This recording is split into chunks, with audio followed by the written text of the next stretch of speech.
Bubbly, bubbly. Bubbly, bubbly. Set it. Buenos días, mi nombre es Diana Marcela Gómez Esquitia, soy estudiante de Psicología de la Universidad UNAD.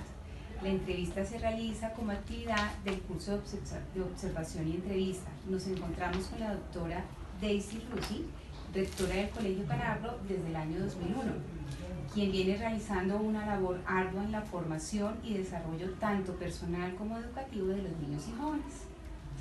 Doctora, gracias por aceptar esta entrevista que tiene como propósito conocer su vasta experiencia sobre un tema tan sensible como lo es el maltrato infantil.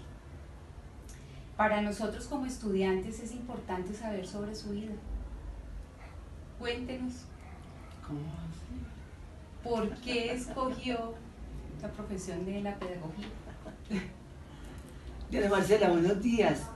Me alegra muchísimo poderte colaborar con esta entrevista. Cuando tú me preguntas sobre mi vida, te quiero decir, así como de manera muy precisa, este es mi año 46 en el ejercicio de la profesión docente. Yo soy normalista superior de la Normal Nacional Femenina de Tunja en esa época, hoy en día llamada Normal Nacional Leonor Álvarez Pinzón. Leonor Álvarez Pinzón fue la rectora de la Normal cuando yo me gradué en el año de 1970. ¿Por qué la pedagogía? No fue mi sueño inicial la pedagogía. Yo tenía una proyección profesional en el campo de las ciencias políticas. Pero bueno, en esa época mi madre reflexionó conmigo y ella con sabiduría, mi mamá fue una mujer muy sabia y me expresaba que lo que el país necesitaba no eran abogados, que lo que el país necesitaba eran educadores y buenos educadores. Entendí la razón de mi mamá y continué mi formación en la Normal, haciendo los 2 grados, 10º y 11, en esa época que me certificaron como normalista superior. Y en la Normal uno tenía etapas de interacción con niños y niñas, en la observación y en la etapa de práctica. Y sí, me fui enamorando de los niños, me fui enamorando de aportarle a la sociedad, a mi país, para que ese recurso humano, que es el recurso más valioso de un país, fuese de calidad. Fuese de calidad. Y ahí comenzó, y nunca antes me he desvinculado de la educación, nunca he interrumpido, y he estado en permanente formación. Hice mi licenciatura, yo la hice en Ciencias Sociales y Económicas, hice una especialización en responsabilidad social y realicé una maestría en educación. Tuve una práctica docente en aula de muchos años. Trabajé con el sector privado en un comienzo de mi ejercicio profesional y ya luego me vinculé al sector público, del cual renuncié ya hace algunos años también, y me dediqué al sector privado porque trabajar en el sector público, no me lo estás preguntando, el docente hace la labor, pero la labor se pierde, porque no hay continuidad. Mientras que trabajar en una institución educativa privada, hay continuidad. Y yo le pedí a Dios me diera ese espacio de gerenciar proyectos educativos. Y llevo desde el año 90 gerenciando proyectos educativos. En el lugar en donde estamos en este momento haciendo la entrevista, llegar aquí es llegar ya con un acumulado de experiencia de 12 años. En esta institución llevo 17 años, estoy cumpliendo este año. Y la tarea mía como rectora no ha sido otra que la de hacer la mejora continua, a partir de los cambios que se están dando en la sociedad, de las formas de ser de los niños y de los adolescentes, que también tienen cambios vertiginosos, pero en corto tiempo. Y también valorando los cambios que tiene el país, ¿no? Valorando los cambios a nivel del sector económico, del sector productivo, porque al fin y al cabo lo que hacemos en la educación es preparar al ser humano para el desarrollo del mismo país a futuro. Y eso me enamoró y me enamora y le agradezco a Dios infinitamente el haberle permitido a mi mamá tocar mi alma y el haberme permitido a mí recibir esa reflexión que muy sabiamente mi mamá hizo para que mi orientación profesional fuera en el ámbito de lo pedagógico. Doctora, en su larga trayectoria en el ámbito educativo, ¿nos puede contar cuál es el papel del docente frente a un caso de maltrato o abuso infantil? Ay, por Dios, los docentes más que para dar instrucción, que no concibo, o sea, es el rol del maestro, el rol del docente está en acompañar procesos de desarrollo humano. Y yo no puedo concebir un proceso de desarrollo humano en el marco de la vulneración de los derechos de los niños y de los jóvenes. Por lo tanto, frente a la pregunta que me haces, que cuál es el papel del docente frente a un caso de maltrato en los niños, es de total defensa del derecho del niño y del menor. Los colegios y los maestros debemos ser garantes de los derechos de los niños. Por lo tanto, la observación y el diálogo permanente del maestro con el estudiante es vital. Y no es necesario que un niño le diga a un profesor lo que le está pasando, suficiente con la mirada sabia de un maestro para entender cuando el niño está alegre, cuando está triste, cuando algo hay en su alma que no le deja vivir en paz. Eso ya es una señal importante para que el maestro active estrategias pedagógicas para poder conocer del niño lo que está pasando en su vida y poder actuar. ¿Cuáles pueden ser los indicadores para la detección del maltrato infantil o abuso? Ya le estaba señalando en la respuesta anterior. Sí. Es que el lenguaje, con el lenguaje hacemos todo. Con las palabras hacemos las cosas. Y con las palabras estamos expresando lo que hay en el ser interior de cada persona. Pero no solamente con la palabra. La mirada, el gesto, el silencio, la tristeza. Los sentimientos afloran a flor de piel. Luego, un niño que tenga un sentimiento de tristeza es porque algo pasó en su vida. Y eso no lo podemos subestimar ni subvalorar. Lo debemos atender de manera rigurosa, porque algo está pasando en la vida del niño. Entonces, la actitud del niño, la expresión del niño, la palabra del niño, porque de igual manera hay niños que son supremamente agresivos, son supremamente intolerantes ante la acción del otro. Eso es señal posible de un maltrato. Sí. ¿Qué hacer ante la sospecha de un maltrato? Mucho, muchísimo hay que hacer. Si yo te coloco eso en el marco de la gestión del Colegio Canapro, que es el colegio que yo gerencio, te comparto los procedimientos y protocolos que tenemos. Un profesor debe conocer a su estudiante. Y no es suficiente con verlo. Debemos leer la documentación que el colegio tiene de ese niño. ¿Y qué documentación tiene el colegio? Tiene un formulario que el papá diligencia para iniciar un proceso de admisión. Tiene una valoración del colegio de procedencia. Tiene el registro de la entrevista que hizo la psicopedagoga. Y tiene el registro de la entrevista que hizo la psicóloga. Los docentes deben leer esos documentos. Ya con la lectura de esos documentos, el docente ya se hace un imaginario del niño. Cuando ya llega al aula y lo ve, va a enriquecer mucho más el conocimiento que él empezó a tener con la lectura de unos documentos. Y empieza a enriquecer el conocimiento por la observación. Por la observación del niño en todo momento. En el descanso, en el comedor, en la clase, en la interacción con sus compañeros. Y va analizando eso que él va observando, y en el momento en que él identifique cambios significativos, tiene que activar alarmas. ¿Qué alarmas activa él? Lleva el caso al grado, lo canalizan los directores de grado.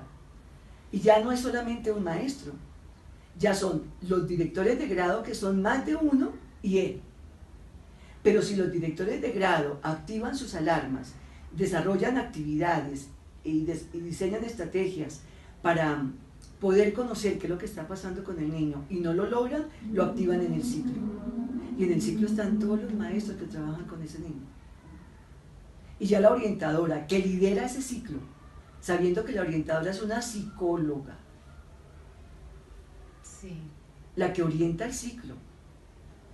La orientadora, con su formación profesional, ella va a discernir si el caso es para que lo trabaje ella como psicóloga o para ser remitido a un agente externo, para que trabaje con un psicólogo externo si el problema es de conducta, o que lo trabaje con un profesional si el problema es relacionado con habilidades, con capacidades para el proceso de aprendizaje, que requiera de psicología, una valoración posiblemente con un neuropsicólogo, o de terapia ocupacional, o de terapia de lenguaje. Entonces, lograr darle ayuda al niño para protegerlo de una condición de maltrato o de abuso es una tarea grandísima la del maestro.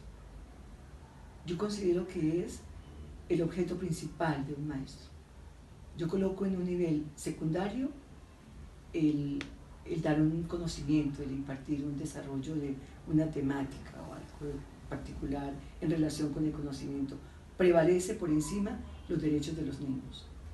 Cuando ya la sospecha ya es cierta, digámoslo así, comprobada, ¿ustedes, cuál es el siguiente paso a seguir? ¿Denuncian o ustedes inician el proceso aquí en el colegio? No, lo iniciamos en el colegio, porque el trabajo del colegio, yo lo digo a la comunidad, el ejercicio nuestro no es punitivo, no es sancionatorio, no es excluyente, no es de señalamiento. Porque también quiero decirle que el problema de maltrato está generado en la mala educación de los padres, o en la carencia de la educación y de la formación de los padres. Luego, el padre de familia también tiene derecho a brindársele ese espacio de formación, y por supuesto que lo iniciamos en el colegio. Con el núcleo familiar. Con el núcleo familiar, sí. Y ya acordamos, establecemos acuerdos con las familias para poder identificar a través de la observación misma en el colegio de las modificaciones y de los cambios de conducta y comportamiento que el niño vaya mostrando. Y en la medida en que él los va mostrando, vamos validando la efectividad de los acuerdos establecidos con la familia. Si esos acuerdos no generan modificaciones en el niño, claro, es nuestro deber. También nos lo manda la ley, ¿no? ¿Qué instituciones? Bienestar familiar, valoramos, según la condición. Sí. Si el caso amerita bienestar familiar o una instancia a nivel de comisaría de familia. Si el caso del maltrato es generado por violencia de uno de los dos progenitores. Perfecto. ¿Cuál debe ser la actitud que se debe asumir para que el niño tome confianza y comunique la situación que está viviendo? Brindarle al niño un trato con calidad, con calidez, hacerle sentir al niño que la comunidad del colegio lo ama, lo quiere, hablarle al niño de todo lo que él es capaz en su vida. Yo a los chicos les expreso con mucha frecuencia: todos los seres humanos hemos sido creados por Dios. Dios nos dotó a nosotros, a todos los seres humanos, con una cajita de herramientas perfecta, tan solo que la cajita de herramientas está en miniatura. Y la tarea que debe hacer cada persona, con la ayuda de la pedagogía, es crecer, hacer grandes esas herramientas. ¿Y cómo las hace grandes? A través del conocimiento de sí mismo. Los niños deben conocerse. Y no es fácil llegar a tener conocimiento pleno de uno. Y ahí también tiene una acción importante la pedagogía. El generar experiencias pedagógicas en donde el niño se descubra. Y el niño se descubre en la medida en que se permite escuchar a ese otro diferente de él, que tiene la capacidad de ver en él lo que el mismo niño no ve. Y ahí miraríamos un tanto lo que este psicólogo Johari habla de la ventana de Johari. Entonces esos ejercicios hay que hacerlos en direcciones de curso, en convivencia con estudiantes, en donde los niños hagan conciencia de que no nos conocemos a nosotros mismos por nosotros mismos. Porque la misma estructura psicológica del ser humano, el psicólogo Johari nos lo dice, hay cosas que nosotros conocemos de nosotros y sabemos que los demás también conocen de nosotros. Pero también hay otras que los otros conocen de nosotros, pero uno no conoce. Por eso la construcción se hace en la interacción. Pero culturalmente nos hemos negado a la interacción, porque la violencia, la guerra, la inseguridad, la desconfianza, entonces, y cuando hemos educado en unos egos muy marcados, en donde nos creemos absolutos, y ahí comenzamos a correr grandes riesgos, porque no somos absolutos. Y el ego no puede marcar nuestro destino. Cuando el ego marca el destino, lo que yo más aseguro es el fracaso. Entonces al niño hay que enseñarle desde pequeñito, de que la tarea de él está en aprender hasta que muere. Desde que es concebido hasta que muere, uno está en aprendizaje, en constante aprendizaje. Pero para poder tener buenos aprendizajes, debo tener una actitud de aprendiz. Y debo tener mucha humildad, que también culturalmente nos la han quitado. El sistema económico nos ha quitado ese valor vital que es la humildad. Y el mayor acto de humildad que uno tiene es reconocerse imperfecto. Es saber que sabe mucho, pero no sabe nada. Muy cierto. Y eso lo dicen los filósofos clásicos. Sí, señora. Doctora, ¿qué estrategias desarrollan los colegios para prevenir el maltrato o abuso en los menores? Enseñarle a los niños que todos los seres humanos somos sujetos de derechos. Somos sujetos de derechos, somos sujetos de responsabilidades de derechos y somos sujetos de obligaciones de derechos. Los niños deben conocer los derechos humanos y los niños deben hacer conciencia de que la persona es sagrada, como sagrado es el niño. Y nadie tiene la potestad de vulnerarle el derecho a nadie. Pero como le señalo, Diana, Marcela, culturalmente el mundo está descompuesto. El problema es de cultura. Sí. Luego, la tarea de un establecimiento educativo es desarrollar procesos de cultura coherentes con las políticas, porque es que por un lado va la política y la política está muy distante de la cultura. En educación tenemos una tarea muy compleja. Por ejemplo, y te lo digo en esta conferencia, me encantaría que la UNAD y el psicólogo que escuche la entrevista, hola, yo quisiera tener la interacción con él para que me dijera su postura frente a lo que yo te voy a decir. Lo dije el sábado en un taller de inducción a padres de familia que están haciendo proceso de admisión en el colegio para el año 2018. Papás, el Colegio Canapro brinda educación y formación un tanto en contravía con las políticas del Estado colombiano. Y les voy a decir por qué. Porque en el Colegio Canapro defendemos la vida con mucho amor. Porque Dios con amor nos dio la vida. Y resulta que el cuerpo es el caparazón que contiene el alma y el espíritu. Y la dimensión más grande del hombre es la espiritual, que está contenida en un cuerpo que estamos vulnerando, afectando la vida. Por eso decimos no al piercing, no al tatuaje, no al maquillaje en las niñas adolescentes, porque estamos, como dice una canción argentina, estamos matando la vida en primavera, porque estamos envejeciéndola y no la estamos dejando ser niño ni adolescente.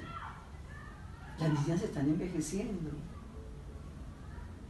y están perforando sus cuerpos, que albergan el alma y el espíritu.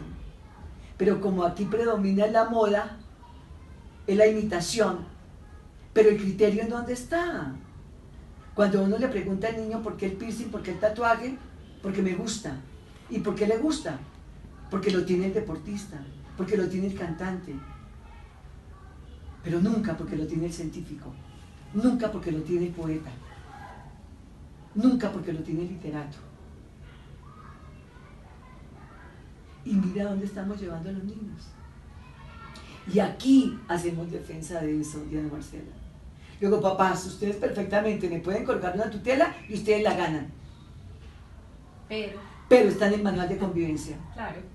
Luego, de una vez les digo, si ustedes están educando a sus hijos para una vida de felicidad y de éxito, y aceptan este manual de convivencia, papás, este podrá ser su colegio. Pero si para ustedes es importante que su hijo tenga esas prácticas de esta época, este no es el colegio. Porque los acuerdos son vitales. Y si un padre de familia acepta la vinculación, es porque está de acuerdo con la política del colegio. Sí, señora. ¿Qué tan recurrentes se presentan casos de maltrato o abuso en la institución?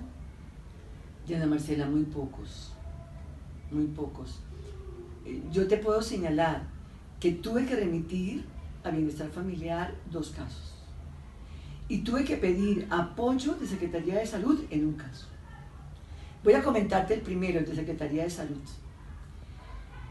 Hace ya varios años, tal vez como en el año 2008, 2009, una familia expresó que la niña de preescolar, hija de ellos, había sido abusada sexualmente por un estudiante del colegio. Podrás imaginar lo que significó para el colegio esto. Yo como rectora no lo podía creer, pero no lo podía desatender, porque yo no lo creyera. No, nos pusimos en la tarea de hacer el ejercicio de investigación para conocer la causa de que los papás decían tenía la niña.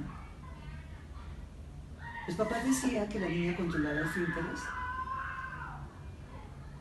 pero que ya no estaba controlando el esfínteres y que un síntoma de violación sexual era la pérdida del control del esfínteres. Y que una niña, ¿cuándo? ¿Cómo? ¿En qué momento? La familia, sin embargo, mantuvo a la niña esa finalización de ese año y el siguiente también. Pero seguimos investigando. Al no encontrar ninguna probabilidad de hallazgo dentro del colegio, porque la niña no logró identificar la niña que decía había sido la que abusó de la niña, porque no existía en el colegio. Entonces yo remití el caso a Secretaría de Salud. Secretaría de Salud nos dio el apoyo, realizó visita domiciliaria a la familia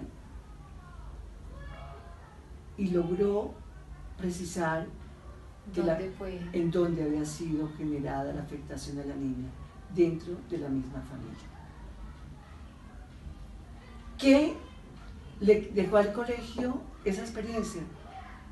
Que los colegios tenemos una altísima responsabilidad para asegurar la seguridad de los niños, el bien más preciado del padre de familia. Es ahí cuando colocamos cámaras en el colegio. A partir de ese momento colocamos cámaras en el colegio. Y nuestro colegio tiene un circuito de cerrado de televisión muy robusto. Los otros casos los remitimos a bienestar familiar porque el niño, hijo de una mamá adolescente, y los abuelos entran a ser como los formadores, el cuidador Sí. del niño, pero también de la mamá. Y es importante que el niño vea a su mamá y no como una persona que está siendo subordinada por los abuelos. Y eso estaba generando en el niño unos comportamientos supremamente riesgosos para la vida futura del niño. Primero, el no reconocimiento de la autoridad de su mamá. Y como no reconocía la autoridad de su mamá, no reconocía la autoridad de ningún adulto que ejerciera autoridad sobre él. Y trabajamos con los abuelos. Mira, y también tenía injerencia los tíos. Era una situación muy compleja. Era un niño de mucho riesgo. Y explicamos a la familia que el tema debería ser atendido en bienestar familiar, y bienestar familiar lo atendió, y el niño está cursando grado séptimo. Muy bien, muy bien. Continúa en la institución, sí señora, continúa en la institución, y muy bien el niño, y muy bien la mamá, y muy bien la familia. Luego remitimos no para excluir, remitimos para que el Estado colombiano, con un organismo como Bienestar Familiar, que también quiero decir, que por lo que estoy conociendo últimamente, acción de bienestar familiar, no, esa institución está evolucionando a la altura de las necesidades de la sociedad en este momento, porque estaba quedándose un poco atrás, pero se está revitalizando en correspondencia a las necesidades del momento. Eso es lo importante. Doctora, ¿quiere decir algo más? No, estoy feliz, Diana, yo puedo quedarme aquí contigo hablando el tiempo que tú quieras, pero te felicito por lo que estás haciendo. El Colegio Canapro mira el rol del psicólogo muy, muy importante para una institución educativa.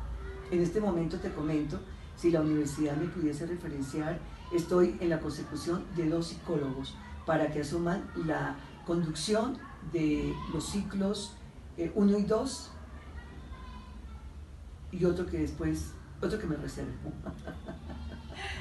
Doctora, Señora. usted es muy amable. Muchísimas gracias nuevamente. No, con mucho gusto, Diana. Usted es una persona definitivamente con muchísimos dones, y Dios sí la mandó con un propósito a este mundo.